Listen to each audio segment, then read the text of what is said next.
반갑습니다. 저는 81년도에 대학을 입학해서 그저 한양대에 또 옛날 제 미팅을 한 저 애인이 있어갖고 자주 왔었는데 거의 한 20년 만에 오는 것 같아요.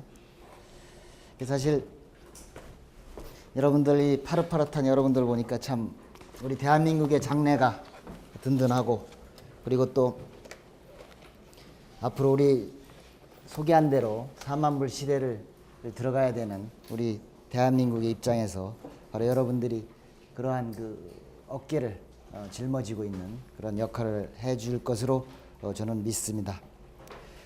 소개한 대로 저는 이제 산업부, 그러니까 지금 산업통상자원부죠.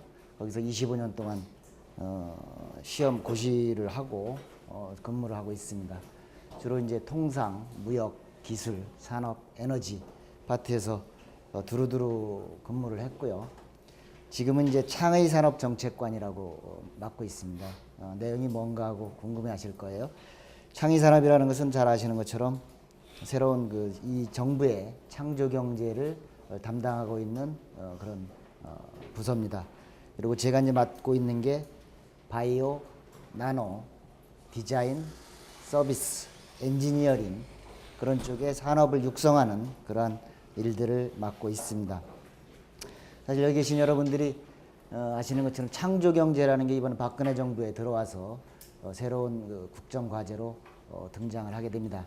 그렇지만 창조경제라는 게 새로운 어떤 갑자기 뚝 떨어진 그러한 새로운 그런 개념은 아니고요. 잘 아시는 것처럼 지난번 정부에서는 융합이라는 그런 표현을 썼었죠. 산업 간의 융합 또는 기술 간의 융합, 산업과 문화, 문화와 기술 간의 그런 융합을 통해서 저희들이 새로운 그러한 성장, 미래 먹거리를 준비해야 된다라는 그러한 그 얘기를 했었고요. 근데 이번 정부 들어와서 네 가지 국정 기조로 경제 부흥, 국민 행복, 문화 융성, 평화 통일 기반 구축이라는 네 가지 국정 과제를 설정을 하고, 거기에 경제 부흥에서 바로 지금 새 정부의 경제 정책의 가장 핵심이 되는 경제 민주화, 그리고 창조 경제, 중소 중견기업 육성, 일자리 창출이라는 그러한 네 가지 과제들을 수행해 오고 있는 겁니다. 잘 아시는 것처럼 우리가 이제 고령화가 되고 있고 또 저출산, 뭐 여러 가지 글로벌화 이렇게 해서 사실 이 경제 사회 현상이 많은 변화가 지금 일어나고 있어요. 그래서 이에 따른 여러 가지 그러한 대책들이 시급한 상태고, 그리고 아시는 것처럼 지금 이제 장기적으로 지금 저성장 국면에 들어가 있죠. L자형 저성장해서 지금 이제 2008년 금융위기 이후로 세계 경제가 이제 많이 침체돼 있습니다. 그래서 최근에 이제 그 한국 경제는 한 2%대에서 계속 지금 저성장세를 유지하고 있고, 2030년 정도에서는 거의 1%대의 그러한 성장을 유지할 것이라는 그러한 외국의 전망도 있습니다만은, 이러한 것들이 바로 설비 투자가 감소되고 저성장이 고착화되면서 계속해서 새로운 어떤 성장 동력이 지금까지 발견하지 못했던 그런 이유에 있다라고 할 수 있을 것 같습니다. 우리가 이제 70년대는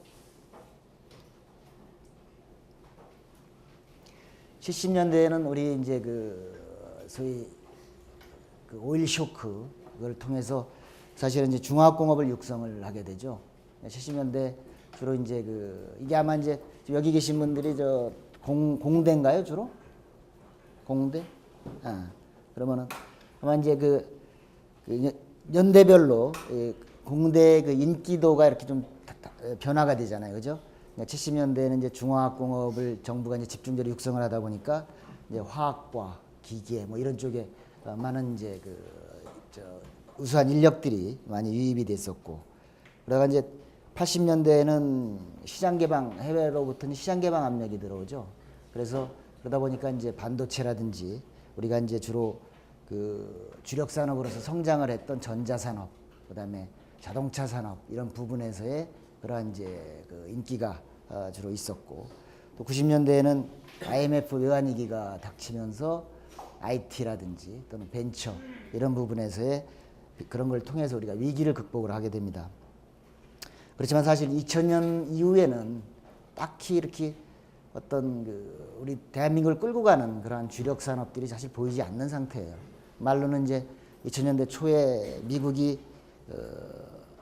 NBIC라고 해서 미국은 미래를 끌고 갈 그러한 유망 기술을 정의하기를 NBIC라고 정의를 했어요. 2002년에 미국에서 발표를 했던 그러한 미래 유망 기술 또는 미래 집중할 정책을 보면은 N 나노 테크놀로지, 그다음에 B 바이오 테크놀로지, I 인포메이션 테크놀로지, C 커그니티브 사이언스 해서 소위 NBIC라는 네 개의 기술이 앞으로 미래를 끌고 가는 가장 유망한 기술이다라고 정의를 하고 그 부분에 대해서 이제 집중적으로 정부가 투자를 하고 육성을 하기 시작을 합니다. 그렇지만 지금까지 10년이 지나서 아직까지 나노, 바이오 부분에서 괄목할 만한 어떤 세계를 히트시키는 그러한 제품이나 상품들을 발견하지 못했던 지금 상황이고요. 그러다 보니까 세계적으로 2000년 이후에 상당한 그런 정체 현상을 보이고 있고 또 우리나라도 사실은 이제 대기업 위주의 그러한 성장 전략들이 어느 정도 이제 한계에 부닥치는 거죠. 그러니까 자본과 노동 집약적인 그러한 정책에서 이제는 새로운 어떤 기술 집약적인 그리고 새로운 창의 집약적인 그러한 산업으로 넘어가야 됨에도 불구하고 그러한 전환점에서 지금 턱에 지금 걸려 있다라는 그런 겁니다. 그래서 이번 정부 들어와서 박근혜 정부 들어와서 창조경제라는 것을 제시를 했는데 말들이 많죠. 창조경제 개념이 뭐냐 하면서 언론에서도 말이 많고 또 여기 계신 분들도 창조경제라는 말을 개념을 아마 잘 이해가 안 될 겁니다. 근데 이제 대통령께서 정의하시기를 창조경제라는 것은 과학기술과 IT를 활용해서 거기에 새로운 창의성을 가미해서 그것이 일자리를 창출하고 그리고 부가가치를 높임으로써 새로운 경제를 일으킨다 하는 것이 바로 창조경제의 기본적인 정의가 되겠습니다. 그래서 창조경제를 지원하기 위해서 사실 이제 미래창조과학부라는 것이 이번에 정부에서 이제 새로 생겼고요. 그리고 저희 산업통상자원부에서는 창조경제를 달성하기 위한 산업 부문에서의 그러한 창조경제 전략을 준비를 하고 있는 겁니다. 그래서 그것을 이제 저희 부서에서 그 창조경제 산업부문 전략을 지금 지난 7월에 만든 것이 바로 고급 두뇌를 키워야 되겠다. 이제는 종전에 우리나라의 산업 전략들이 어떤 거였죠? 대부분이 대기업들이 선진 아이디어나 선진 기술들을 빨리 쫓아가서 빨리 베끼고 패스트 팔로우로서 빨리 쫓아가서 따라잡는 거에 사실 우리가 주력을 했습니다. 그러나 이제는 2만 불 시대에서 3만 불 그리고 4만 불 시대로 넘어가기 위해서는 패스트 팔로우가 아니고 퍼스트 무버가 돼야 된다는 그러한 개념입니다. 그게 바로 창조경제에서 추구하는 가장 중요한 목표가 되는 거죠. 그러기 위해서는 바로 고급 두뇌, 바로 여러분 같은 그러한 고급 두뇌의 역량을 키움으로써 그러한 고급 두뇌의 역량이 기존의 주력 산업들을 부가가치를 높이고 고도화시키는 것이 바로 창조경제다라는 것이 가장 핵심된 내용이 되겠습니다.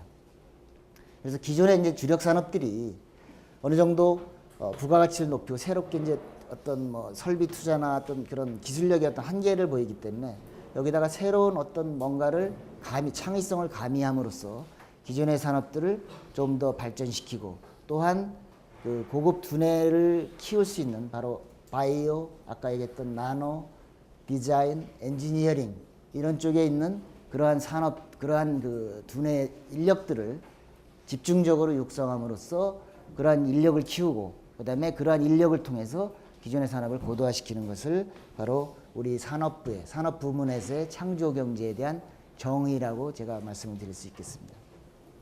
자, 이런 그 창조경제에 대한 기본적인 전략을 토대로 해서 사실은 그렇게 재미있는 내용은 아니고요.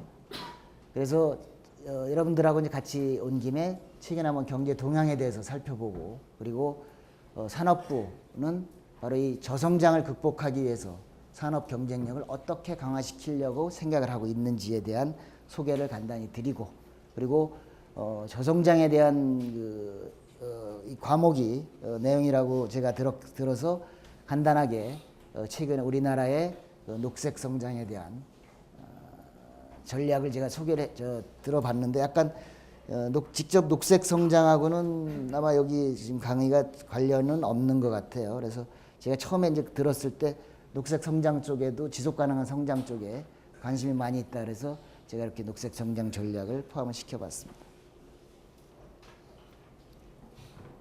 제가 지난 추석 연휴에 스페인을 갔다 왔어요.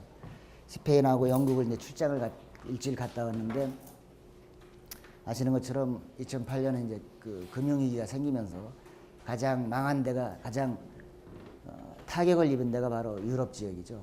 이제 스페인을 갔는데, 그동안에 스페인이라는 나라는 이제 그 남미나 옛날 식민 대국으로서 그러한 그 사실 경제 대국입니다. 세계 7위, 8위 정도의 그 GNI를 지금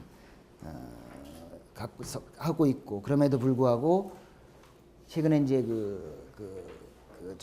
IMF 그런 거기 위기에 자금을 받고, 그런데 기존에는 이제 내수 시장이 활발하게 되다 보니까 한 4만 불 정도 되잖아요. 그래서 활발하다 보니까 그 산업들이 주로 그 국내 산업, 국내 시장에 진출하는 것이 70%, 그다음에 해외 시장 진출하는 것이 30%였다는 거죠. 근데 이제 이번에 가봤더니 이게 이제 바뀌었어요. 그러니까 국내 시장이 침체가 되다 보니까, 이제 위기상으로 침체가 되다 보니까 국내 시장이 많이 죽고, 그래서 국내 시장 30%, 해외 시장이 70%. 그래서 해외 시장으로 가긴 가야 되겠는데, 그동안에 이제 소위 이제 그 돈 많은 부잣집에서 이제 먹고 살다가 갑자기 해외 시장으로 나가려다 보니까 하드웨어가 제대로 구축이 안 돼 있는 거예요.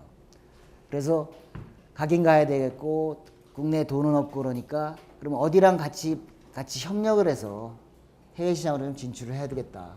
그래서 제가 이제 그 스페인을 간 이유가 세계 엔지니어링 그 총회가 있었습니다. 거기서 우리 한국의 엔지니어링 그 기업 대표가 차기 총회, 그러니까 의장으로 당선이 됐어요. 그러니까 2년 동안 이제 총회를 이끌고 가는데, 바로 이제 여러분 잘 아시죠? 이제 공대니까 엔지니어링 쪽이 여러 가지 이제 국제적인 표준이라든지 여러 가지 이제 국제적인 입찰이라든지 이런 부분이 많이 있는데, 그런 부분에서 우리 업계들이 진출할 수 있는 그러한 좋은 기회를 잡았다고 이렇게 얘기할 수 있는데, 바로 그 엔지니어링 그 총회에 이제 제가 그 참석을 같이 했었습니다. 그런데 거기서 이제 그 스페인 정부에서 얘기하기를, 자기들이 해외로 좀 나가야 되겠는데 같이 갈 만한 데를 찾아보니까 바로 그것이 대한민국이다. 즉 일본 아직까지 회복되고 있습니다만, 일본의 그 어떤 경제 구조가 상당히 그 융통성이 좀 적어요. 그리고 중국은 아무래도 아직은 그 어떤 시장 구조나 그런 시스템들이 아직까지는 시장 경제에 맞지가 않는 그런 시스템이 많이 있습니다. 그에 비해서 우리 한국은 바로 시장 경제 체제 하에서 경제도 안정이 돼 있고, 최근에 금융위기도 가장 완벽하게 극복을 한 나라로서 평가가 되고 있고, 그래서 스페인이 바로 옛날에 이제 식민 강국이었잖아요. 그래서 자기들이 이쪽에서 이 남미 쪽을 진출하고 싶은데, 같은 스페인어를 쓰니까 여기는 이제 옛날에 다 자기들이 문화를 다 심었어요. 그래서 그 자기들이 이제 가서 충분히 여기는 다 개척을 할 수 있는데 하드웨어가 없단 말이죠. 그래서 우리 보고 이 남미를 진출하는데 같이 가자. 그러니까 자기들이 그런 컬처나 이런 것들을 제공하고, 우리가 하드웨어를 제공하는, 주력 산업들에다 하드웨어를 제공하는 그런 역할을 하자. 그 다음에 아시아 시장도 자기들이 진출을 좀 해야 되겠는데, 아시아 시장을 하기 위한 또 교두보가 필요한 거죠. 그래서 한국이 교두보가 돼서 아시아 시장을 같이 가자. 여기서는 자기들이 교두보가 돼서 남미를 같이 가자라고 제안을 하더라고요. 그러니까 그만큼 그런 부분이 이제 아까 얘기했던 바이오, 엔지니어링, 디자인 쪽에서 우리한테 이제 러브콜을 하는 겁니다. 그만큼 다른 그 세계 경제가 많이 어려운 그런데도 불구하고, 불확실성이 있는데도 불구하고 우리 경제는 많이 튼튼하게 지금 많이 가고 있다. 그래서 그런 부분에서는 상당히 긍정적으로 지금 이제 작용을 하고 있습니다. 그렇지만 아시는 거 아까 초반에 말씀드린 것처럼 지금 2만 불에서 지금 한 7년을 지금 계속 2만 불을 하고 있어요. 작년에 지금 2만 3천 불 정도 1인당 GNI가 2만 3천 불 됐죠. 지금 우리나라가 아마 2만 3천 불이면 세계 어제 발표된 거로 보니까 49위라고 그래야 돼요. 이제 대부분 나라들이 4년에서 5년이면은 2만 불에서 3만 불로 진입을 했어요. 영국이라든지 독일, 여기 있구나. 일본도 87년에서 92년까지 5년. 그다음에 독일이 4년, 스웨덴 5년인데 아직까지 우리는 2만 불에서 물론 이제 2008년에 잠시 2007년에 2만 불로 들어갔다가 2008년 9년에 이제 금융위기 때문에 잠시 떨어졌다가 다시 이제 2만 1천 그리고 지금 이제 2만 3천까지 올라갔는데 사실은 이제 아직까지 이제 3만 불로 들어갈 지금 기미가 전혀 보이지를 않습니다.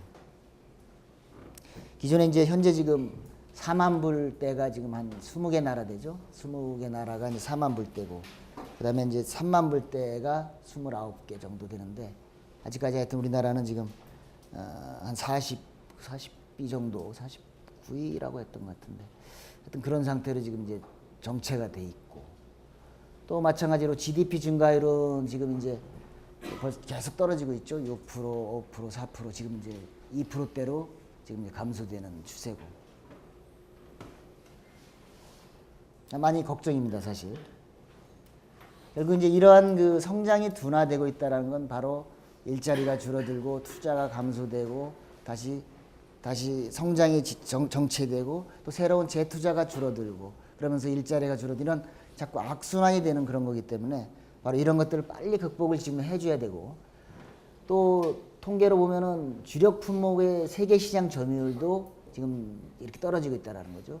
기계, 자동차 이런 부분들이 점유율들이 지금 이제 이렇게 지금 떨어지고 있고 휴대폰, 선박도 마찬가지로 이거는 왜 떨어지느냐? 중국은 이제 한 5%, 6%대에서 중국이 이제 10%대로 이미 이제 중국은 진출했고 우리는 이렇게 떨어지고 있고 또 세계 시장에서 그 수출 시장의 점유율, 세계 수출 1위 품목을 이제 조사를 한 게 있어요. 그 미국의 어디죠? 거기서 조사를 했는데 우리나라가 2010년에 이게 70여 개 했었다가 2011년에는 61개로 한 10개가 이제 중국이나 다른 나라한테 뺏겼습니다.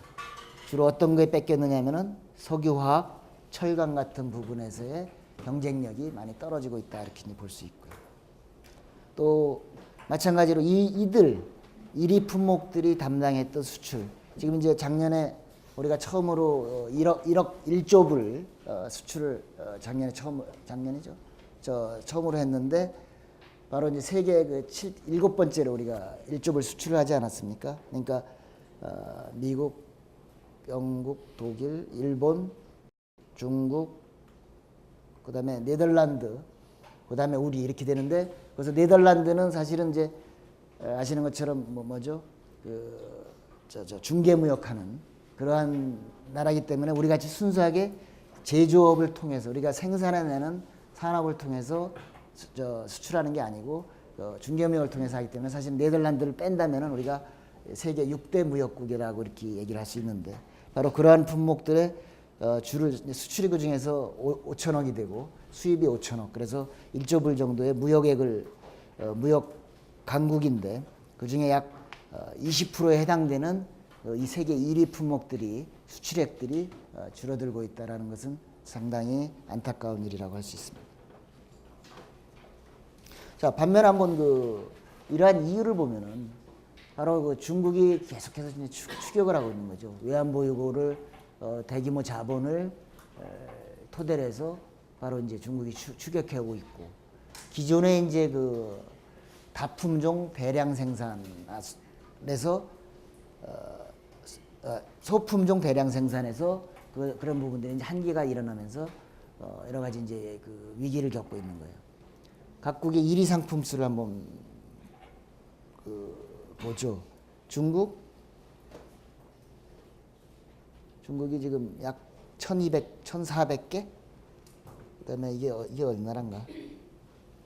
미국이 그다음에 600여 개, 일본이 한 200여 개, 우리는 아까 한 6, 70개 정도 되는 이러한 이제 세계 1위 상품 수를 이제 갖고 있고, 또 이러한 것들에 가장 또 걱정되는 부분이 기존의 전통 주력 산업, 장치 산업들이 바로 중국이 철강이라든지 석유화학 같은 부분에서 중국이 열심히 추격하고 있다. 그래서 빨리 우리가 도망을 가야 되는데, 그럼 그러기 위해서는 어떻게 하느냐? 그냥 기존에 있는 그 자본 집약적이고 노동 집약적인 이 바로 전통 산업으로는 이제 더 이상 우리가 중국하고 경쟁을 하기가 어렵다라는 겁니다. 자, 그렇다면은 또 첨단 산업은 어떠냐? 첨단 산업에서도 마찬가지로 중국의 기술이 하루가 다르게 우리를 쫓아오고 있는 겁니다. 자, 이러한 그 자본, 바로 요소 투입, 자본과 노동을 통해서 성장을 해왔던 이러한 부분들을 대체할 창의성은 상당히 부족하다라고 이제 이렇게 얘기를 하고 있습니다. 삼성경제연구소가 조사한 우리나라의 그 창의성은 OECD 국가 중에서 우리가 20위라는 거죠. 그런데 실질적으로 SCI 논문 등재 건수는 세계 11위래요. 그러니까 논문은 열심히 올리는데 그것이 퀄리티라든지 이런 부분에서는 상당히 떨어진다라는 거죠. 그리고 그것이 실질적으로 그러한 논문들이 사업화되고 그다음에 돈이 될 수 있는 그러한 특허라든지 그러한 기술로서 성장을 하는 것이 아니고, 단순히 논문을 위한 논문, 그리고 단순히 그러한 특허를 위한 특허로서 세계 10위권에 있기 때문에 결국에는 아직까지는 이러한 극복을 하기에는 한계가 있다라는 겁니다. 따라서 바로 이제 이번 정부에서는 바로 이러한 창의성을 활용해서, 기존의 지식을 활용해서 새로운 지식 그리고 발상을 만들어내는 그러한 창조 경제를 끌고 가야 되겠다라는 게 이제 기본적인 생각입니다. 자, 구체적으로 창조 경제를 위한 산업 부문에서의 전략에 들어가기 전에 우리 산업부에서 기본적인 산업 경쟁력 강화를 위한 기본적인 정책들을 소개를 잠시 해드릴게요. 내용은 보시는 것처럼 저희 산업부는 실물 경제를 총괄을 하고 있습니다. 아시는 것처럼 매크로한 경제는, 매크로한 부분은 기획재정부가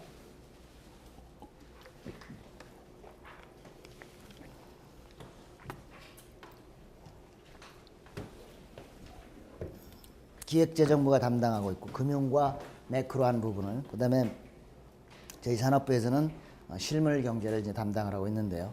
여기 보시는 것처럼 투자 활성화가 국내 투자, 기업의 투자는 물론이고 외국인 투자를 포함한 그런 투자 활성화를 가장 첫 번째로 지금 이슈를 갖고 있습니다.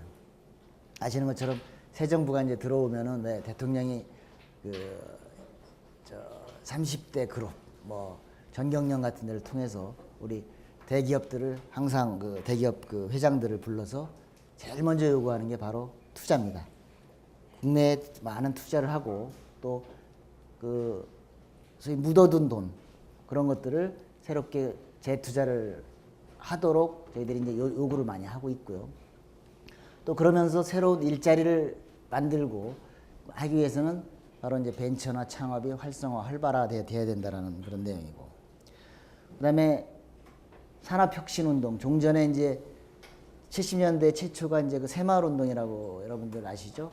공장에서 닦고 조이고 하는 공장에 가면 슬로건이 아마 그렇게 붙어 있었습니다. 그러던 게 이제 새로운 이제 상생, 1차 협력업체와 같이 협력업체가 성장을 해야만이 1차 업체도 같이 이제 성장을 하는 거고, 이제는 산업혁신운동 바로 2차 또는 3차의 벤더까지도 같은 생산성 혁신을 통해서 그것이 전체 산업에 활력을 가져오게 하자라는 그런 취지입니다. 그다음에 지금 현재의 이러한 중소 중견기업들이 글로벌하게 갈 수 있는 전문 기업을 육성하기 위해서 지금 현재 이제 1억 불 수출, 1억 불 이상에 되는 기업들을 집중적으로 좀 육성을 해보겠다라는 취지에서 글로벌 전문기업 육성 정책들이 나오고 있고요. 그다음에 중소 중견기업 중심의 그러한 상생, 아까 얘기했던 대기업과 중소기업 간의 상생을 할 수 있는 그러한 생태계를 만들어 보자라고 해서 현재 지금 동반성장위가 구성이 되고 있고, 거기에 일부 동반성장위가 중소기업 적합업종이라든지 이런 부분들을 검토를 하고 있습니다. 또한 이제 우리 가장 중요한 R&D 투자, 그다음에 지역 경제의 활력을 통해서 국가 경제 전체의 활력을 제고시키겠다라는 취지입니다. 자, 투자 활성화는 기본적으로 간단히 뭐 내용을 다 아시는 내용들일 테니까 이제 현장에서 그 손톱 밑 가시라는 그런 표현을 많이 보셨을 텐데요. 바로 현장 중심의 그런 에러를 해소하자라는 그런 취지입니다. 그래서 실질적으로 현장에서 문제가 되는 것들을, 그런 제도들을, 과제를 도출하고 또한 그러한 과제들을 직접적으로 해결해 주는, 또 해외 진출 기업의 유턴에서 들어오는 기업들이 투자를 더 할 수 있도록 그렇게 이제 지원을 하기 위해서 유턴 기업 지원법을 지난 6월에 제정을 해서 11월에 시행을 할 예정입니다. 예를 들면 이제 제가 맡고 있는 것 중에 이제 주얼리 보석 그게 있는데, 그게 이제 중국에 진출을 많이 했었어요. 그러니까 보석 가공이라는 게 사실은 이게 상당히 손이 많이 가는 것들이에요. 이제 금형을 만들어서, 그러면 여기 여학생들 많이 계시지만 그 형태별로 다 디자인에 따라서 이제 그 보석들이 다 달라지잖아요.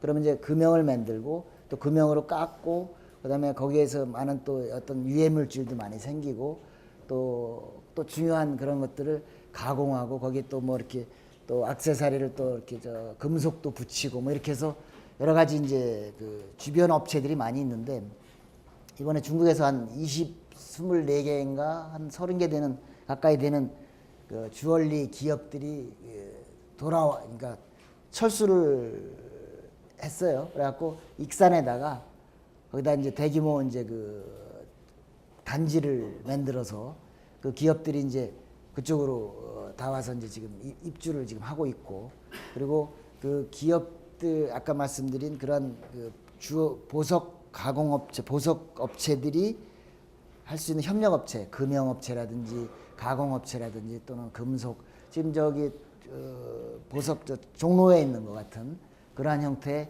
그러한 그 기업들을 지원할 수 있는 그러한 입지라든지 인력 같은 지원들을 해나가는 것들을 이제 중요하게 생각을 하고 있습니다. 뭐 마찬가지로 외국인 투자, 이거는 이제 좀 상당히 지금 많은 그 어려움이 많이 있습니다. 왜냐하면 이제 세계 각국도 많은 어려움이 있기 때문에 투자 목표라든지 이런 부분에서 이제 상당히 좀 이제 애로가 있습니다만, 지금 이제 4개, 그래서 그 4개 4대 중점 유치 분야를 선정을 해서 고용이 좀 일자리가 많이 창출되는 그러한 서비스업이라든지, 그다음에 핵심 소재 부품, 중소기업 성장형, 그다음에 지역 산업의 지역 경제에 기여가 되는 이러한 부분들을 이제 집중적으로 투자를 하는데, 그러기 위해서는 여기에 있는 여러 가지 그 지원, 지구를 지정을 하고, 그다음에 그 사람들이 와서 그 인력들이 할 수 있는 학교라든지 그러한 그 병원이라든지 이러한 부분들에 대한 이제 지원도 저희들이 이제 계속해서 관계부처하고 협의해서 이제 해나가고 있고. 자, 두 번째는 이제 벤처 창업을 이제 활성화하자는 건데, 그래서 이제 그 엔젤 투자, 그러니까 초기에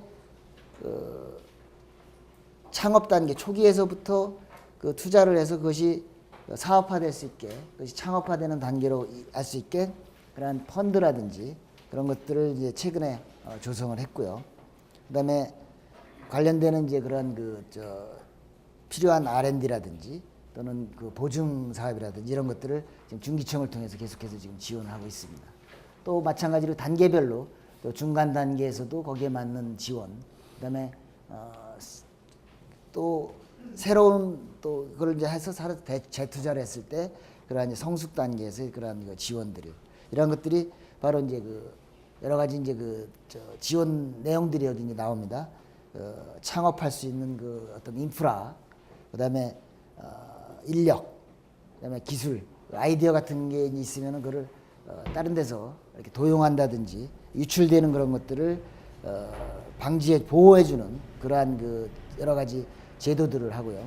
그다음에 다시 또 실패를 해도 바로 예전에는 실패하면 이제 그냥 이제 더 이상 회복이 안 됐는데 이제는 실패를 두려워하지 않는, 실패를 해도 다시 새롭게 일어나서 그 극복을 할 수 있는 그러한 여건들을 자금이라든지 여러 가지로 지원을 해주겠다 이런 겁니다. 네. 산업혁신운동. 바로 이제 기존의 이제 1차 협력사에 대한 그 지원을 통해서 2차, 3차 벤더까지의 그러한 그 지원을 통해서 전체적인 생산성을 향상시키자는 그러한 이제 취지로 산업혁신운동 3.0이라고 이름을 붙였고요. 그래서 결국 공장에 그러니까 그 내부를 깨끗하게 하고 그거를 정비함으로써 그걸 함으로써 생산성이 훨씬 더 배가 된다는 그런 취지인데, 그러기 위해서 관련되는 그 재원 펀드라든지 그다음에 그래서 그걸 통해서 여러 단체들을 통해서 지원을 하고 또 아래 관계부처 중기청, 산업부, 고용부에서 관련되는 인력 부분이라든지 R&D라든지 이런 부분들을 지원을 해 나가고 있습니다. 글로벌 전문 기업, 뭐 여기 학생 여러분들이 뭐 관심은 없으시겠지만 수출 1억 불 이상 중소중견기업을 400개까지 확대를 하자. 그래서 관련되는 컨설팅이라든지 자금 지원, 그다음에 인력 유치, 그다음에 그 마케팅, 해외 시장에 갈 수 있는 그러한 정보, 그다음에 그 판로, 인력 이러한 부분들을 같이 우리가 지원해 나가는 그러한 여러 가지 제도들을 운영을 하고 있습니다.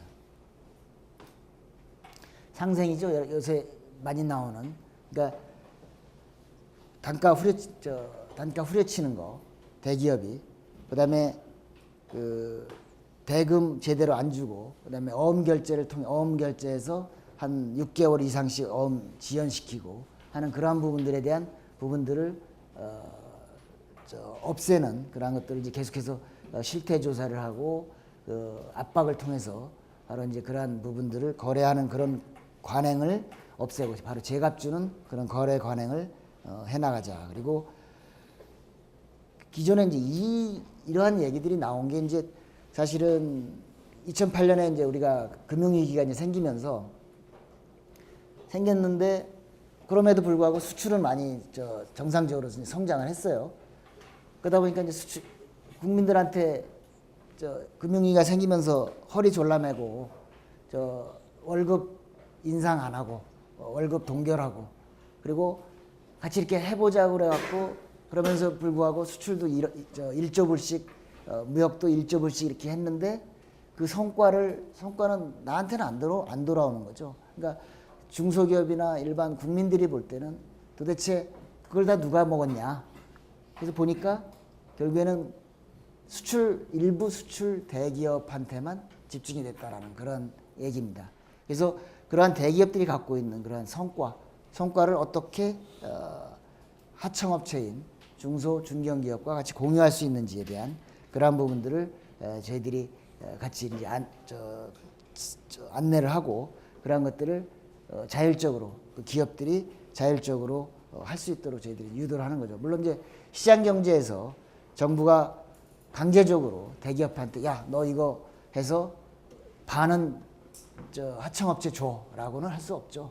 그래서 자율적으로 대기업들이 이러한 그 시스템에 참여를 통해서 같이 공유할 수 있는 그런 역할들을 저희가 이제 유도를 해나가고 있습니다. 또 사실은 이제 이쪽 부분에 대해서는 논란이 좀 많이 있어요. 이게 바로 이제 그 적합업종이라는 그런 옛날에 이제 중소기업만이 들어갈 수 있는 업종을 선정을 한 거죠. 그러니까 예를 들어서 어떤 특정 업체, 이제 두부 같은 거 옛날에는 이제 중소기업들이 했는데 지금 이제 일부 대기업들이 진출을 해서 그 대량으로 이제 두부 이런 거를 이제 판매를 한단 말이죠. 그러니까 중소기업들이 설 땅이 없는 거예요. 중소기업들이 다 죽죠. 그러니까 일자리 다 없어지죠. 그래서 그러한 업종들, 그리고 빵집, 동네 빵집이 대기업들이 동네 빵집에까지 다 진출하면서 동네 빵집이 다 죽었다는 거죠. 자, 그러면 이러한 업종들을 정해서 여기는 대기업이 들어오지 말아라고 하는 것은 국제 규범의 위배입니다. WTO에 그런 위반이 되는 그러한 거기 때문에 정부가 그걸 정하기는 사실 어렵고, 그럼 너들이 자율적으로 해라. 대기업하고 중소기업이 모여서 같이 상의해서 자율적으로, 이거는 우리가 도덕적으로 자율적으로 이 업종에는 진출을 하지 않겠다라고 해서 그것이 이제 동반성장위원회라는 것을 만들어서 거기서 이러한 업종들을 협의를 하고 있고, 현재 지금 한 60여 개 업종이 지금 이제 정해져서 지금 이제 이 업종들을 확대를 해 나가겠다고 하고 있는데, 보시는 것처럼 실제로 이제 집행 그렇지 않다고 해서 이걸 강제할 수 있는 그런 방법이 없어요. 결국에는 이제 그러한 그 적합업종이라는 그러한 부분들을 대기업이 들어가지 않기로 해놓고서 들어갔을 때 그럼 과연 그것을 어떻게 할 것이냐, 그러한 부분들은 이제 결국에는 이제 그것을 국민의 눈으로 또는 이제 시장의 눈으로서 이제 그걸 봐줘야 되는데, 사실은 요거는 이제 또 논란이 많이 있습니다. 예를 들어서 대기업이 들어감으로써 새로운 그러한 그쪽의 어떤 유통이라든지 그쪽의 시스템을 또 이렇게 경쟁력을 향상시키는 그러한 역할들도 하거든요. 그러니까 그러한 부분들의 그런 역할과 그냥 중소기업들한테 그런 먹거리를 놔두는 그것이 과연 바람직하냐는 부분은 이제 논란이 많이 있습니다만, 어쨌든 이런 부분들에 대해서 그래도 대기업들이 진출을 자제하도록 하자라는 게 이제 기본 취지입니다. R&D 프로세스.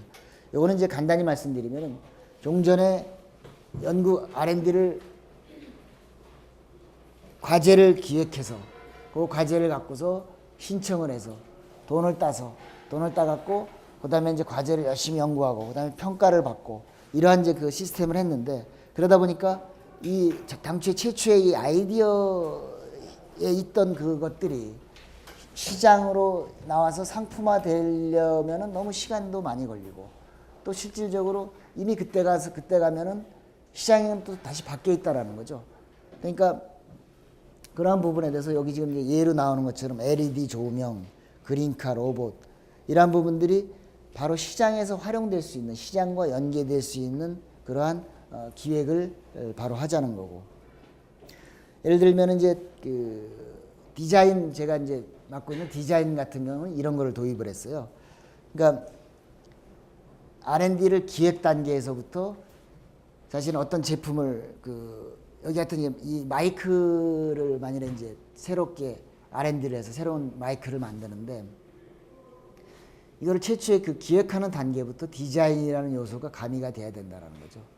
그랬을 때 보통 지금까지는 그 디자인적인 요소를 나중에, 그러니까 여기서 첨단적인 나노와 그다음에 어떤 여기 성능 뭐 이런 부분들에서만 R&D를 집중을 하고 나중에 끝단에서 디자인이라는 부분을 이제 개입을 하게 되다 보니까 사실은 이제 그 후에는 변동하기가 쉽지가 않다라는 거죠. 그래서 지금 이제 삼성전자가 바로 94년부터 디자인을 바로 기획 단계부터 가미했던 그 전략들이, 그것을 후쿠다 보고서라는 그 일본 사람이 이제 건의를 해서 바로 이제 디자인을 초기 단계부터 가미해라. 그래서 요새 나오는 이제 무슨 뭐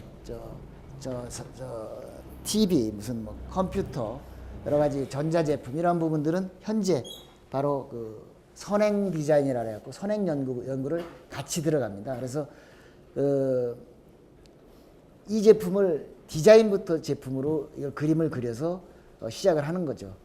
그래서 나중에 제품이 나올 때 바로 디자인이 같이 연결되는 그러한 형태의 제품이 나오게 함으로써 바로 이제 부가가치를 한 단계 높이는 그러한 것들이 바로 이제 여기서 나오는 지금 이제 그러한 개념들이 되고요. 그다음에 창의적인 아이디어가 있을 때 이러한 부분들을 바로 사업화 시킬 수 있게 우선 지원을 하고, 그다음에 나중에 R&D 이 기술 개발 방식을 나중에 이제 할 수 있는 그러한 형태로 R&D 지원 체계를 이제 바꾸는 그러한 것들을 이제 지금 하고 있습니다. 자, 지역 경제는 뭐 잘 아시는 것처럼 여러분들 이제 지금 이제 그 시골에 여러분들 고향에 이제 이렇게 가시면은 지역 경제가 많이 지금 이제 죽었어요. 일자리도 많이 없어지고 여러 가지 그런 부분들이 바로 이제 그 일자리 중심의 그러한 지역 산업 육성을 할 수 있는 그러한 여러 가지 이제 사업들, 그러니까 개별 조그만한 그 사업들을 이제 시도별로 이렇게 좀 특화된 사업들을 지원을 하고 지금 현재 지난번 정부에서 큰 범위의 이제 광역 경제권 사업이라고 이제 했던 부분들은 이제 큰 이제 선도 산업 중심으로 이제 하고 이렇게 해서 그걸 이제 좀 맞추고요. 그다음에 산단이 이제 그 각 지역별로 산업 단지가 지금 이제 돼 있는데 사실은 거기에 이제 그 어떤 주차장도 잘 안 돼 있고 또는 그 직원들 말하자면 뭐 기숙사라든지 또는 여러 가지 그 주변에 이제 여건들이 사실 이제 많이 노후화돼 있습니다. 이게 이제 1970년대 그 산단이 우리가 이제 법을 만들어서 하다 보니까 지금은 이제 많이 산단이 지금 노후화가 돼서 그 노후화된 산단을 좀 더 새롭게 이렇게 좀 재편하고 그다음에 주차 시설도 또 새로 만들고 이런 여러 가지의 그런 작업들을 지금 이제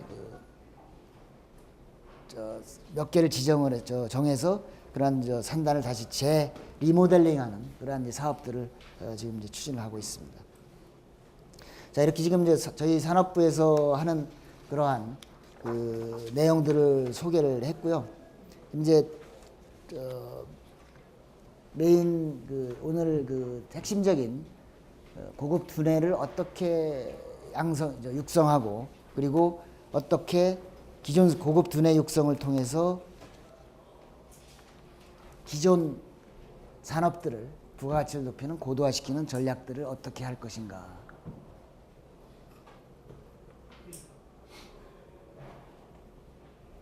쉬지 않고 그냥 하고 일찍 끝낼게요. 에? 한 10시 아니 4시 한 2, 30분쯤에 끝낼 테니까 그냥 계속 좀 지루하더라도 계속 하십시다. 자, 우리 지금 한번 이제 대한민국의 한번 산업을 지금 이제 구체적으로 한번 들어가 보죠. 이 왜 창조 경제에서 지금 주장하고 있는 고급 두뇌 인력이 왜 양성이 필요하다라는 그런 여러 가지 설명들을 지금 하고 있습니다. 종전에 우리가 조립이라든지 가공이라든지 이런 부분에서는 상당히 우리가 장점을 갖고 있어요. 그 다음에 모방, 대량 생산 이러한 부분들에서는 강점을 갖고 있는데 아까 말씀드린 엔지니어링, 디자인, 그 다음에 창의 혁신 이러한 부분에서는 상당히 우리가 취약점을 갖고 있다라고 이렇게 얘기를 할 수 있을 겁니다. 그거의 반면에 선진국은 그 고부가치 영역에 특화돼서 더 고부가치라는 거는 일하는 거에 비해서 더 많은 돈을 더 갖고 간다는 거죠. 예를 들면 보시면 인천대교가 2조 4천억 정도 수주를 한 금액인데요. 발주를 했는데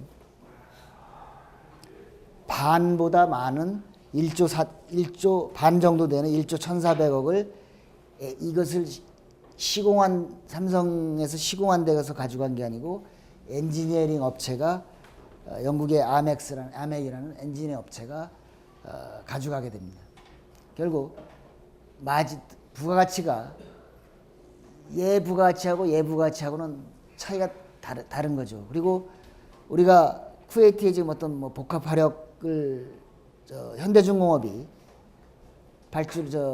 입찰을 해서 이걸 수주를 했는데 거기에 26억 불이 전체 발주 금액이라고 하면은 12억 불은 엔지니어링 몫이고 외국계 회사로 이건 갔죠. 구매 조달 이거는 이제 부품 구매해서 발전소 짓고 그 내용들 모든 그거는 사실 거의 남는 게 아니죠. 그거는 그 원가에 다 들어가기 때문에 그리고 구매, 프로큐어먼트 조달 이러한 부분들에 반이 들어간다는 거죠. 사실 실제로 여기서 우리나라들이 해외에서 많은 플랜트를 유치하고 했는데도 남는 게 없어요. 왜냐? 바로 그 생산 단계별로 같이 사슬이 있으면은 최초에 이제 그 기획을 하고, 그다음에 엔지니어링을 하고, 그다음에 설계를 하잖아요. 기본 설계를 하고, 그다음에 상세 설계를 하고, 그러면은 거기까지 보통 우리가 이제 엔지니어링이라고 하는데, 그 앞단에 있는 그 파트까지가 바로 그 반을 차지하는 거죠. 물론 거기서 맨 끝단에 있는 감리하는 그 수준에서의 그 부분도 물론 포함이 되고 있습니다만, 그리고 그 상세 설계까지 끝나고 나서 디테일 디자인까지 끝나고 나서 그다음에가 이제 바로 구매, 조달, 건설, 시공 여기죠. 그러니까 이 부분이 지금 우리나라 같으면은 건설, 건축과, 그러니까 토목과 무슨 이런 시공하는 과가 소위 더 힘을 쓴다는 거죠. 그러니까 여러분들이 삼성건설, 현대건설을 가셔서 하는 게 더 재미가 있지, 삼성, 현대 엔지니어링을 가는 것보다는 그쪽을 더 선호한다는 거죠. 왜냐? 한국은 여기에 더 강점이 있으니까. 그렇지만 사실은 부가가치는 엔지니어링에서 다 먹는다는 거죠. 그러니까 그러한 부분들이 이게 이제 바뀌어 나가야 돼요. 앞으로는 지금 여러분들이 졸업하고 여러분들이 나갈 그 시점에서는 바로 이쪽, 이 앞단에 있는 엔지니어링 파트가 바로 여기서 보시는 것처럼 취업 유발 개수 크죠. 그다음에 일자리 창출 다 크죠. 바로 이것이 바로 이제 엔지니어링 부분입니다. 이 부분이 육성이 되고 이 부분이 강점을 가져야만이 바로 대한민국이 4만 벌 시대로 들어간 한 단계를 진입할 수 있는 거다라는 게 바로 오늘 제 강의의 이제 결론이 되는 겁니다. 그래서 우리는 지금까지는 저부가가치에 해당되는 조립이나 가공, 이 부분은 이제 중국한테 이제 밀려서 안 돼요. 그러니까 이 부분에서 빨리 벗어나서 고부가가치 영역에 해당되는 엔지니어링이라든지 기획, 설계, 디자인 이쪽 부분에 우리가 치중하지 않고서는 우리 산업의 생태계, 산업을 극복을 할 수가 없다라는 겁니다. 자, 한번 구체적으로 한번 볼게요. 여기서 자, 이게 이제 물건을 이제 그 가치 사슬이라는 차원에서 물건을 생산하는 단계별로 한번 정리를 해봤어요. 어떤 제품을 생산하기 위해서는 그 기획, 그다음에 컨셉, 개념을 이제 디자인하는, 그다음에 상세, 디테일한 디자인, 그다음에 생산. 여기까지 우리는 요 단계부터 생산 설계부터는 우리나라가 장점이 있어요.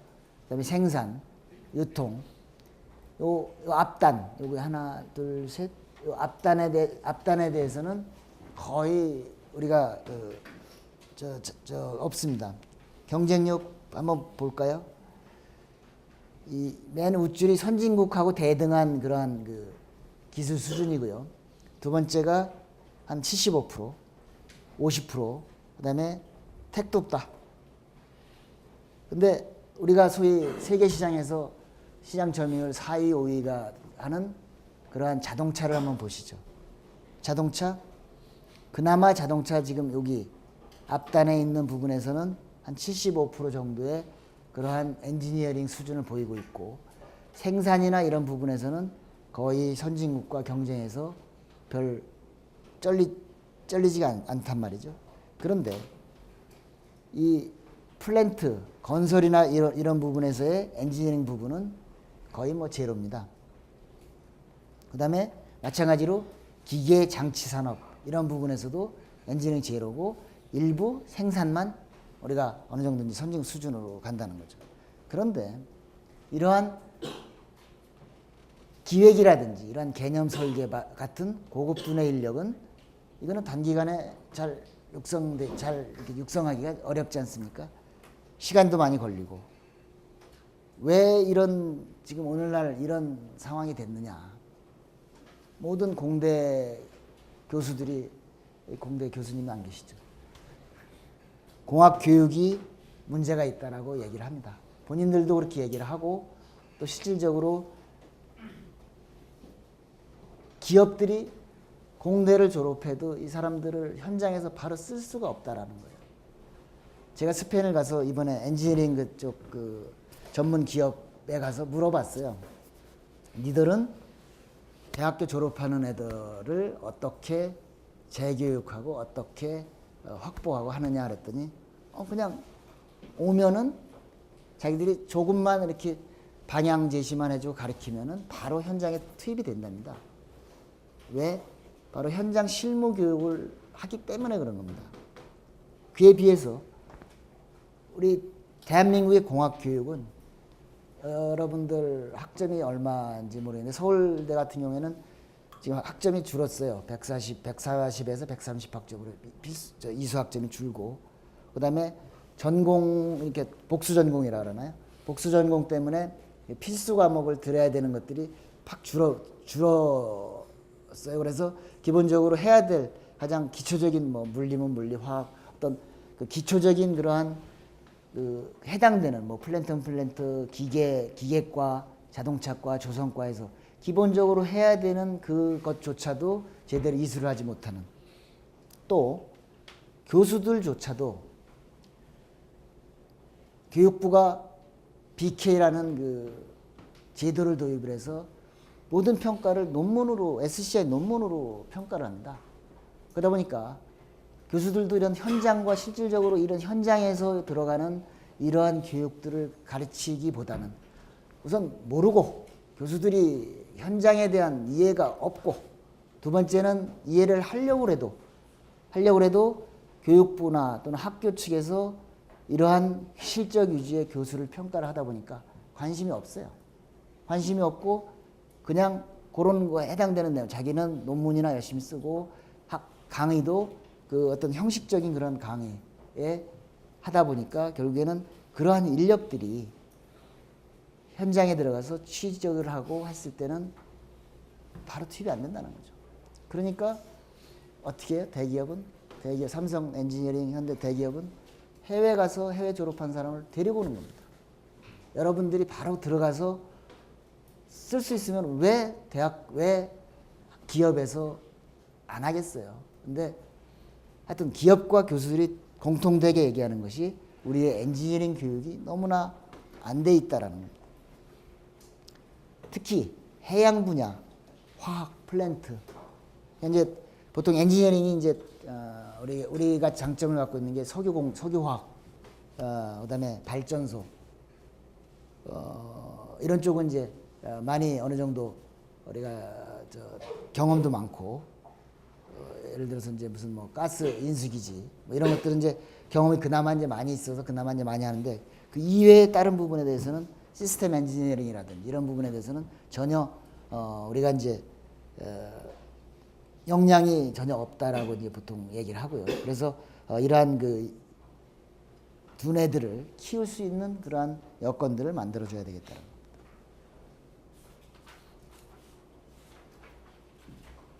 자, 또 이번에는 우리 산업을 한번 성장 전략 측면에서 한번 살펴보면은 그동안에 열심히 모방, 패스트 팔로우를 통해서 제조업이라든지 부품 소재 산업에 대해서는 어느 정도 성과를 도출했다고 얘기를 하지만 융합이라는 그러니까 그 다른 업종 대 업종과 업종 학교 같으면은 학제 간 그러니까 과대 과외 그 서로 융합과 서로 그 협업이 잘 안 된다는 거죠. 그러니까 우리나라는 특히 그 칸막이가 상당히 심해요. 부처 간에 칸막 정부대로 학교는 학교대로 과는 과대로 기업은 기업대로 모든 부분이 바로 그 칸막이 이런 것들이 있기 때문에 바로 이런 부분에서 시너지 효과를 보는데 많이 부족하다. 특히 IT와 소프트웨어를 융합해서 만들어야 되는 시스템 반도체, 그다음에 인베드 소프트웨어 같은 부분에서의 경쟁력이 취약하다라는 거죠. 국산화율 한번 보시죠. 모바일 지금 뭐 잘 나간다는 모바일의 인베드 소프트웨어 국산화가 다 외국에서 다 가져오는 겁니다. 자동차, 조선, 국방 1%. 다 외국산에서 다 가져오고 있고, 마찬가지 시스템 반도체, 자동차에 들어가는 시스템 반도체 칩들 제로. 심각한 수준이죠.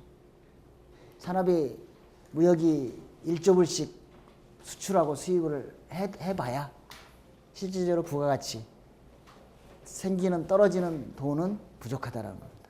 왜? 바로 그러한 전문 인력들이 없으니까.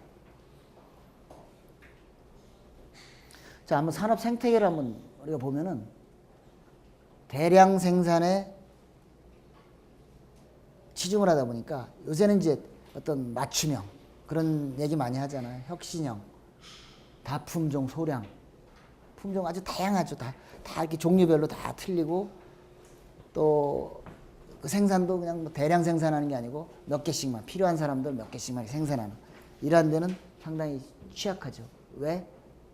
단기적인 기업들의 수익 경영, 그다음에 자기 협력업체 무시하고 협력업체 갈구고 착취하고 하는 그러한 부분들이 있기 때문에 외국의 경우에는 결국 협력업체가 잘 성장, 걔들을 키워서 걔들이 생산성을 높이고 지원해주고 해야만이 바로 대기업인 그 1차 업체가 발달한다는 거, 그러니까 더 성장한다는 것을 체질적으로 잘 알고 있습니다. 그런데 우리는 이제 지난 30-40년 동안에 짧은 기간 동안에 그 성장에 치중하다 보니까 단기적인 수익과 그다음에 소위 하청업 밑에 중소기업 업체들의 희생을 통해서 그 대기업들이 많이 성장을 했다라고 이렇게 보고 있고, 따라서 우리 이러한 기업들이 성장할 수 있는 그러한 여건들이나 환경들을 조성해야 될 필요성을 너무나 절실히 느낀다라는 거죠. 자, 결론적으로 가치 창출 측면에서 이제는 그 우수 인력을 M&A 또는 시간이 없으니까 M&A하고 해외 인재 인력들을 유치를 통해서 단기적으로 우선 점프를 하고, 그 다음에 이러한 그 인력들을 계속해서 IT와 소프트웨어와 융합을 해서 다른 기존의 산업들에 확산시켜서 기존의 산업들의 부가가치를 높이고, 그리고 기본적인 산업 환경, 여건도 생태계도 바로 바꿔보자라는 게 오늘의 결론이자 오늘의 기본적인 정책 방향이라고 할 수 있습니다. 이제는 과거에 주력 산업이 대한민국의 경제를 끌고 갔다고 한다면 이제는 우리의 머리가 다시 한번 대한민국을 끌고 가는 그러한 역할을 해줘야 되는 그러한 시기가 다 왔다는 거죠. 엔지니어링 소프트웨어 그 기본 역량들을 키우고 궤도를 주력 산업, 기존 산업들에 활용해서 다시 그 산업들을 부가치를 높이고, 그리고 그런 환경들을 조성하게 하는 그러한 일들을 하자라는 겁니다. 자, 우선 첫 번째로 그럼 어떻게 고급 두뇌들을 많이 확보를 하느냐. 우선은 계속해서 대학에서는 대학대로 키워나가야 되고, 그 다음에 우선 급한 대로 필요한 부분은 해외 우수 기업들에 대한 그 M&A를 지원하겠다라는 겁니다. 그래서 이제 최근에 그 금융위기로 해서 지금 이제 그 많은 그 우수한 엔지니어링 기업들이나 이런데 지금 매물이 많이 나오고 있는데 그나마 요새는 조금 회복이 됐다고 그래요. 그래서 가격 잘 이렇게 안 판대요. 가격들이 이제 올라가고 지금 상황을 이제 보다 보니까. 그래서 하여튼 그런 부분들에 대한 그 정보들을 코트라나 이런 데를 통해서 이제 기업들에 제공하고, 그 다음에 관련되는 이제 그 M&A 펀드가 1,000억 조성을 했는데 그러한 펀드 중에서 다시 또 그 일어날 수 있는 손실을 다시 보증해주는 그러한 상품들을 지금 개발 준비 중에 있습니다. 해외 우수 인력 필요하다면은 인재 확보해서 우선 급한 대로 우수 인력들을 채용하는 이러한 부분들도 저희들이 이제 그 고민을 하고 있고요. 마찬가지로 해외 우수 R&D 센터 이런 부분들을 현재 지금 접촉 중에 있고 거기에 필요한 그 현금 지원이라든지 인건비 보조 이러한 부분들 하고 있고 그다음에 고급 두뇌 기업 유치 전담 TF팀 이게 지금 코트라에 지금 이제 설치가 돼서 신설이 돼서 지금 이제 지원을 하고 있고 또는 이제 그 코트라 현지 무역관 20여 개의 무역관을 지정해서 거기 해외 이제 그 건물이 있잖아요. 무역관 건물에서 사물을 볼 수 있는 그러한 그 우리 인력들이 해외로 나가서 해외의 우수 인력들과 서로 네트워킹할 수 있는 그러한 부분들을 지원을 하겠다라는 겁니다.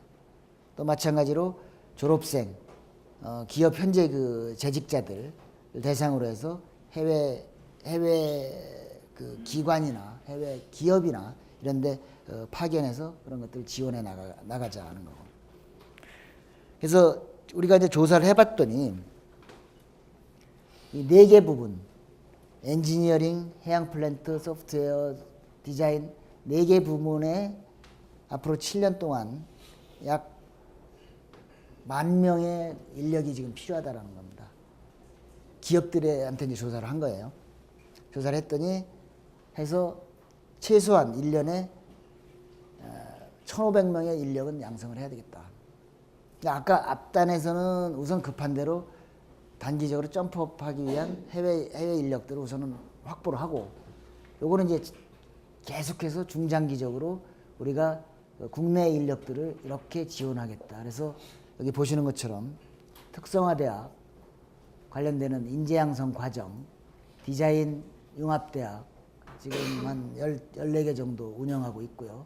산업융합 특성화대학, 대학원, 요거는 대학원 단계에서 작년에 이제 3개, 조선대, 호서대, 한양대, 그죠? 모르죠? 한양대, 조선대, 호서대 이렇게 세 군데 지금 산업융합 특성화대학원을 저희들이 5억씩 해서 지원하고 마찬가지로 요거 엔지니어링 디자인 융합대학 14개 정도까지 지원해서 금년에 다시 또 한 5개 정도 추가로 지금 할 생각이고 이것도 그렇고 해양 플랜트 특성화대학 해양대 그 세 군데인데 해양대 이렇게 해서 세 군데 지금 해양 플랜트 그러니까 해양 플랜트 특성화대학은 뭐냐면은 기존에 조선과라고 보통 돼 있을 거예요. 조선과를 좀 범위를 확대해서 엔지니어링을 포함한 그러니까 조선과 하면은 단순히 제조 뭐 이런 쪽으로 우리가 인식이 되는데 해양 플랜트 하면은 그것을 엔지니어링을 포함한 그러한 개념으로 이해를 하시면 될 겁니다. 그거에 대한 지원.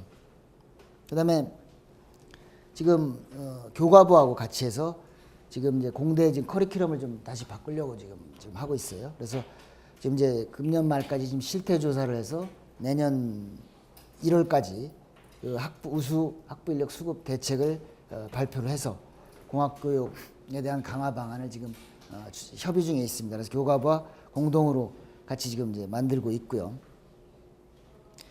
이러한 그 프로그램 커리큘럼을 이러한 체제로 그러니까 엔지니어링 그러니까 과거에 이렇게 제조 뭐 이런 쪽에서 단순 조립 이런 쪽에 있는 것들을 프로그램을 실질적으로 현장에 맞게 그다음에 엔지니어링에 맞게 그런 프로그램으로 개선하는 대학에 우리 산업부 자금이 5조쯤 돼 R&D 자금이 이제 매년 5조 정도 R&D 자금이 있는데 거기에 우선적으로 그런 대학에 지원을 할 예정이고 또 이제 각 대학에 아마 산학협력단이라고 구성이 되어 있을 겁니다. 여러분 아시는지 모르겠습니다만은 산학협력단을 운영을 좀 바꾸는 이러한 일들을 좀 해주는데 하여튼 뭐 효과가 어느 정도 있을지 모르겠습니다만은 이러한 부분들에 대한 이제 고민을 지금 이제 금년 말까지 지금 하려고 하고요. 또 이제 그러한 그 공학 인력들이 우수한 인력들이 존중받는 그런 명장제도 같은 거 있죠. 존중받는 그런 사회 풍토를 좀 만들자. 그래서 매년 분야별로 3명씩 해서 최고급 설계 엔지니어링 브레인을 선정을 해서 그분에 대한 해외 연수나 활동비를 지원하고 또 필요하다면 이러한 국가기관에 이러한 분들을 교수 요원으로 해서 활용하고 또는 자문으로 위촉을 하겠다라는 게 기본 취지입니다. 자, 이제 인력은 그렇게 하고 이번엔 그런 기업들도 육성을 해야 되겠다. 그래서 고급 두뇌를 활용하는 전문 그런 기업들을 지정을 해서 그런 기업들이 를 적극적으로 지원하는 그러한 내용들을 관련 법을 만들고 그런 법을 지정을 해서 그런 기업들의 우선적인 R&D, 우선적으로 공공기관 구매할 때 우선적으로 참여를 시켜주고, 그 다음에 산학 인력 관련되는 R&D나 관련된 프로젝트에 그런 기업들을 우선적으로 지원하고, 그 다음에 지금 그 엔지니어 복합단지를 지금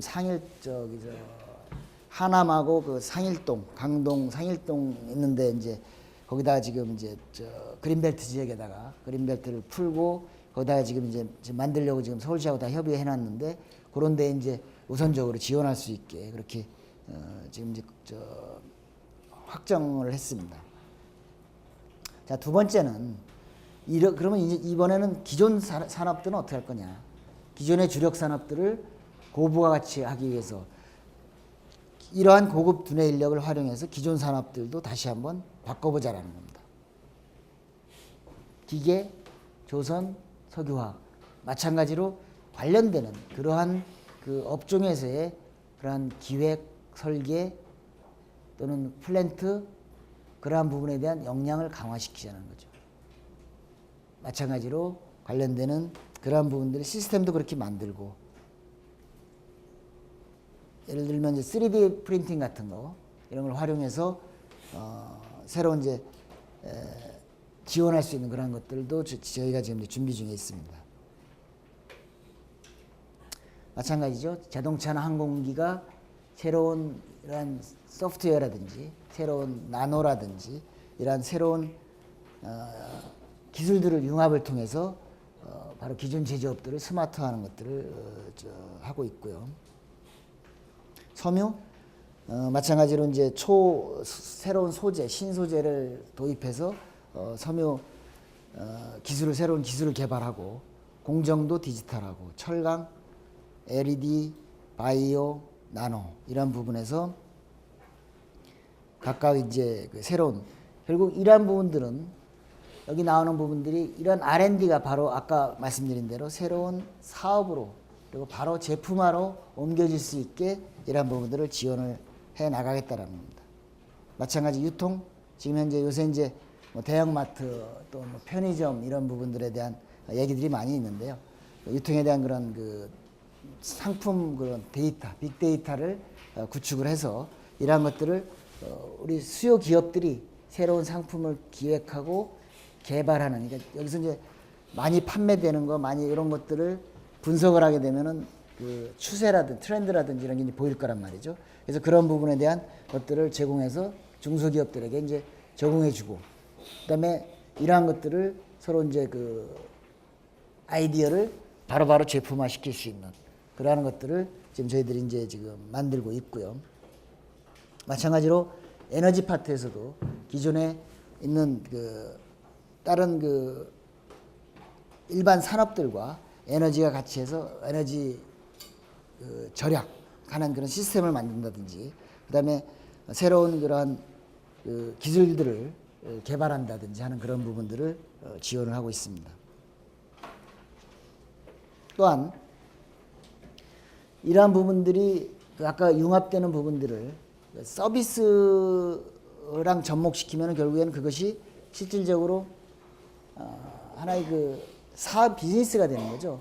예를 들면은 우리 헬스케어라는 그러한 것이 요새는 이제 그 건강 관리를 치료 중심에서 사전 진단과 예방 중심으로 건강이 옮아갑니다. 그래야만이 국가 재정으로 부담하는 여러 가지 것들이 절약이 돼. 오히려 우리가 그걸 세이브할 수 있는데, 그래서 보는 것처럼 원격 진료, 새로운 어떤 그 고혈압이나 당뇨병 환자 같은 일정한 그런 사람들에 대한 그러한 진료를 IT 그 기술을 활용해서 원격 진료를 한다든지, 또는 정기적으로 그러한 기구들을 활용해서 정기적으로 자기가 건강을 체크한다든지, 또는 관련되는 그런 서비스, 의료 IT라고 보통 얘기를 하는데, 그러한 병원에서의 그런 IT, 요새 이제 병원에 가시면 대부분이 다 IT로 돼 있죠. 다 이제 뭐 예를 들면은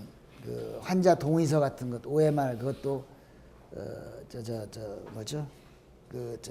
컴퓨터로 이렇게 사인하게 하고, 뭐 하여튼 그런 식으로 그런 시스템 같은 것도 이렇게 바꾸는 그런 모델들을 개발할 지금 계획으로 돼 있고요.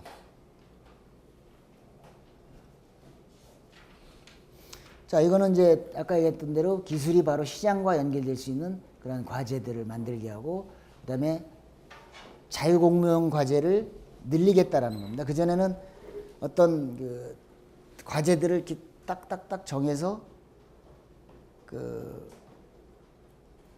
요러한 과제들을 신청해라 그래서 RFP를 내갖고 그것을 신청해서 그걸 받아서 거기서 또 신청 온 학교나 대학 기업들을 선발했다고 한다면은 자유공무용 개인이나 어떤 기업이나 우리 여러분들 같은 학생이나 이런 경우에도 공모를 해서 기업들과 같이 공모해서 이렇게 생산을 해보겠다라고 했을 때 그러한 부분들에 대한 과제를 그 범위를 늘리겠다라는 겁니다. 그래서 그런 형태로 개편을 많이 하고요. 국제적으로 다른 나라와 이제 공동 R&D라든지 이런 부분들에 대한 지원도 확대를 해나갈 계획입니다. 자, 그다음에 이제 그 기업들이 이러한 것들을 이제 아이디어를 개발하고 R&D를 했을 때 사실은 이제 그런 것들을 이제 보호를 해주고 또 그 시장에서 활발하게 교류가 되려면은 기술 가치에 대한 평가를 제대로 해줘야 돼요. 내가 갖고 있는 기술이니까 어떤 개인이 어떤 아이디어를 해서 개발을 했다고 하면은 이것을 사업화시키고 하기에는 시간이 많이 걸리니까 그런 것들을 이제 팔 수도 있잖아요. 그랬을 때 그러한 기술 가치를 평가를 해주고 그걸 팔 수 있는 그러한 여건들을 만들어주겠다라는 겁니다. 또 이러한 아이디어들이 바로바로 사업화될 수 있는 그러한 여건들을 쭉 해서 자금 지원이라든지 펀드, 융자 이런 걸 통해서 해주겠다라는 거고. 자, 그다음에 자 앞에 이제 그 고급 두뇌를 키우자. 그다음에 그 고급 두뇌를 통해서 기존의 주력 산업들을 부가가치를 높이자.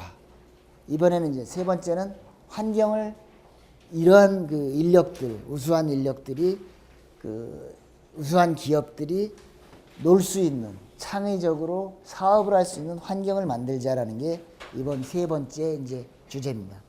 보시는 것처럼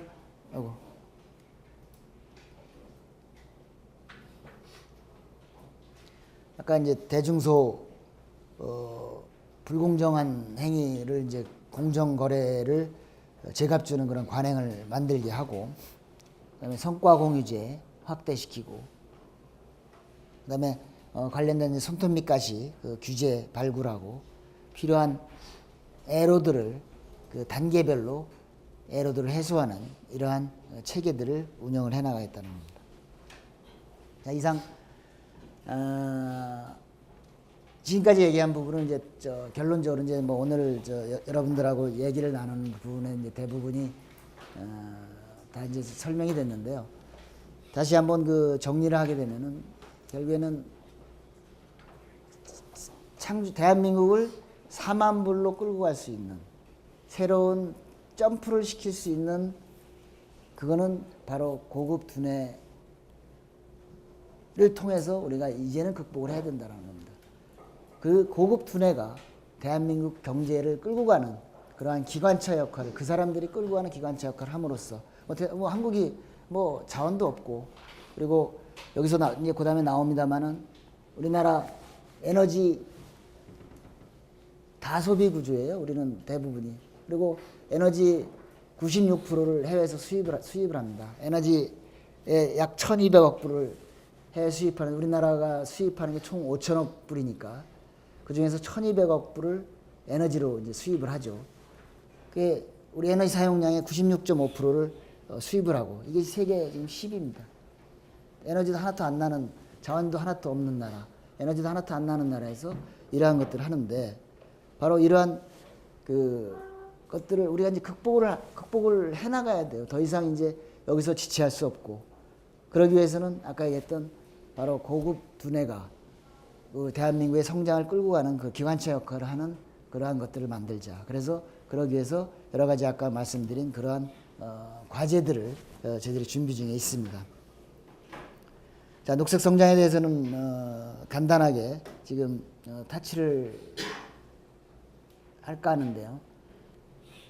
지난번 정부에서는 녹색 성장에 대해서 상당히 그 많은 강조를 했어요. 이명박 정부에서는 녹색 성장에 대해서 이제 많은 이제 중시를 하고 했습니다만은 이번에 다시 이제 새 정부 들어와서도 역시 녹색 성장이 필요하다.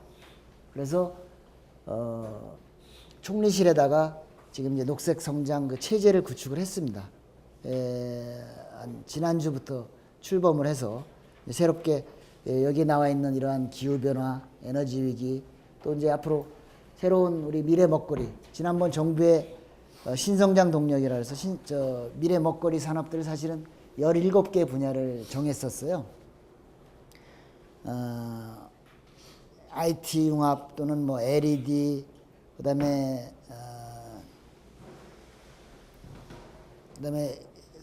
의료 IT 서비스 뭐 이렇게 갖고 쭉 해서 이제 17개 분야를 정해서 했습니다만은 사실은 그렇게 효과를 봤다고 생각은 안 들고, 왜냐하면 이제 거기에 이제 어떤 이제 투자라든지 이런 부분이 상당히 이제 부족했던 것 같습니다. 그래서 이제 신성장 동력이라는 부분에 대해서 아직까지 우리가 좀 더 관심을 좀 보여줘야 될 거고, 마찬가지로 국제적으로도 이 기후 변화에 대한 교토 의정서 이후 기후 변화에 대한 공감대가 지금 확산되면서 새롭게 거기에 맞는 정책들을 우리가 지금 만들어 줘야 되는데, 이러한 부분들은 계속해서 우리 이제 지금 에너지 부분에서의 과제로 남아 있는 거죠. 그래서 지금 이제 그동안의 이제 성과를 보면은 지금 제가 간단히 말씀드렸습니다만은 그 녹색 성장을 위한 국가 5개년 계획을 수립을 해서 그 법도 만들고 관련되는 그 여러 가지 이제 제정을 했고, 그다음에 녹색 성장 위원회, 그다음에 온실가스 감축 목표도 제시하고, 그다음에 발전소라든지 일부 그 기업의 온실가스 감축 그 목표 관리제를 해서 450여 개 기업을 목표를 제시를 했습니다. 그래서 그 기업들이 감축해야 될 그러한 목표를 기업들이 하고, 그리고 그 목표를 이행하지 못하면 벌금을 내고, 또 더 많이 감축한 데는 또 그 감축한 거를 또 시장에서 팔고, 그래서 배출권 거래제라는 것이 이제 바로 이제 관련되는 배출권 거래제법을 통해서 그것이 가능하도록 제도도 만들고, 그다음에 R&D라든지 여러 가지 관련되는 이러한 부분들을 지금 이제 확산을 시킨 겁니다. 자, 이렇게 여러 가지 이제 그 많은 것을 했습니다만은 결국 그 계속되는 기후 변화에 대한 심각성 모든 사람들이 이제 같이 이해를 하고 있고, 이번에 금년 여름에도 이제 많이 덥기도 하고 뭐 이럴 때마다 이제 기후 변화라는 그런 것들을 이제 우리가 심각성을 인식을 하고, 그리고 이러한 정책들이 지속돼야 된다라는 그런 것들. 마찬가지로 뭐 모든 세계 각국에서 관련된 녹색 성장을 위한 그러한 그 정책들이 지속적으로 일어나야 된다라는 것은 뭐 자명한 상황이고, 또 지난번에 이제 저희 그 녹색 성장 관련해서 인천의 송도에 그 본부도 유치해서 관련된 여러 가지 성과들을 이제 보이고 있습니다. 자, 이렇게 성과들을 보이고 있습니다만 사실은 아직까지 여러 가지 이제 과제들을 간단히 여기 정리를 해봤어요. 그냥 쭉 읽어가면서 과제들을 좀 설명을, 이제 컨트롤 타워 마치 아까 이제 총리실에다가 관련된 기능을 이제 지금 정리를 했고, 그다음에 각 지방에서도 이제 할 수 있도록 지방 녹색이, 그다음에 관련되는 투자도 계속해서 지속적으로 확대하고, 그다음에 관련되는 기술 개발도 효율성을 높이겠다라는 거고, 또 결국에는 이제 이러한 그 에너지를 절약하고 또 하기 위해서는 결국에는 시장 메커니즘을 활용해서 해야 되겠다라는 거죠. 현재 이제 그 전기요금에 대해서 언론 지상에서 많은 얘기가 있습니다만은, 전기요금이 현재는 이제 그 누진제가 돼서 지금 6개로 구분이 되어 있습니다. 여기 학교에서 쓰는 교육용 다르고, 그다음에 산업용 다르고, 주거용 다르고, 그다음에 농사 짓는 그런 쪽에 그 용도 다르고 이렇게 되어 있는데, 이러한 부분들을 그 원가 대비 예를 들어서 지금 현재 그 전기 요금이 그 원가를 제대로 반영하지 못하고, 원가보다 한 100원이면은 한 99원 정도, 98원 정도 된다라는 거죠. 그래서 그러한 원가 부분을 보완할 수 있는 현실화시키기 위해서는 지금보다 한 30-40%는 최소한 올라가야 되지 않느냐라는 이제 그러한 의견들이 있습니다. 그래서 그러한 부분들에 대한 현실화 필요성이 이제 제기가 되고 있고요. 그다음에 이제 친환경 세제, 그다음에 아까 얘기했던 이제 배출권 관련해서 배출권 거래제, 그다음에 관련되는 여러 가지 이제 프로젝트들을 지금 이제 추진을 하고 있습니다. 이상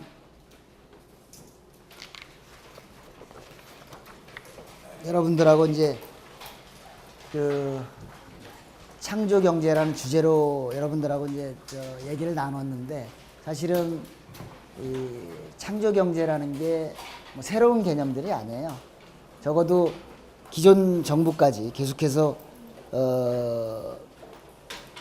해왔던 그런 부분들이고, 또 이것은 아까 여러 번 강조했습니다마는 칸막이를 없애고 서로 다른 쪽에서, 그러니까 산업과 산업, 이 같은 동종의 산업 또는 이종끼리의 산업, 또는 산업과 기술, 그다음에 심지어는 문화와 문화를 그쪽 산업에 접목시키고 하는 이러한 분야별로 그러한 부분들이 활발하게 교류가 되고 융합이 되어야만이 바로 가장 우리가 지금의 그 어려움을, 경제적인 어려움을 극복할 수 있는 길이 아닌가.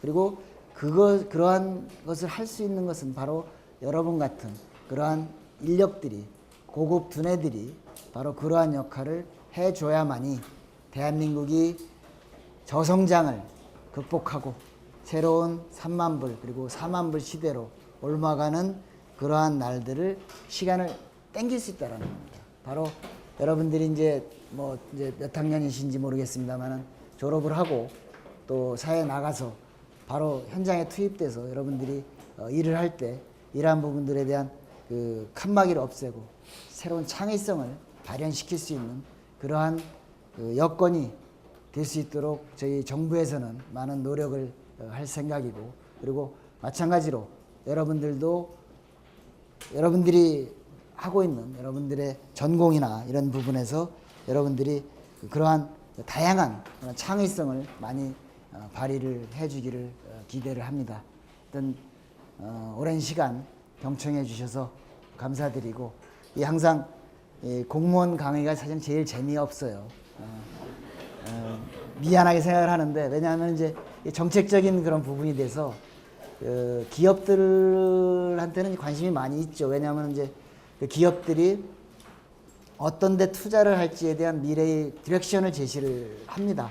정부의 정책이라는 것은, 그래서 정부의 정책이 지속 가능해야 되고 예측 가능해야 된다라는 얘기를 많이 하는데, 그거는 바로 기업이 투자를 하기 위해서 어느 부분에 투자를 해야 될지를 정부의 정책들이 그 중에 일부를 제시했죠. 물론 시장에서 많은 부분 또는 해외에서의 동향, 이러한 부분들이 기업들이 투자를 촉진하기 위한 그러한 많은 바로미터가 됩니다만은, 정부의 정책이 바로 그러한 것들을 이제 이렇게 방향성을 제시를 해줘야 되기 때문에, 사실은 이제 중요함에도 불구하고 이것들이 단기적으로 이렇게 바로 피부에 와닿지는 않아요. 그러니까 실질적으로 국민 생활에 밀접하게 연결되는 교통이라든지 단속하고 당장 뭐를 어떻게 하고 뭐가 바뀌고 이런 부분하고 직접적으로 연관이 없기 때문에 사실은 재미가 없습니다. 그렇지만 국가적으로 볼 때는 대한민국이 오늘날 여기까지 온 것은 바로 우리 산업이, 대한민국의 산업이 있었기 때문에 바로 오늘날 여기까지 온 거고,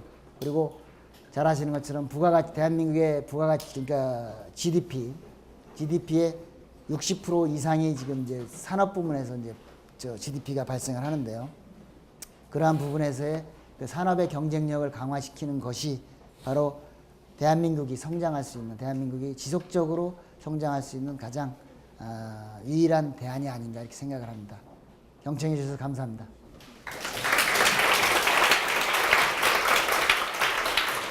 혹시 질문 있으시면 질문이 없이 빨리 끝내는 게 좋죠. 자, 하여튼 여러분들 앞날이 항상 승승장구하시고 늘 좋은 일 많고 건강하시고 하시기를 기원합니다. 예, 이상 마치겠습니다.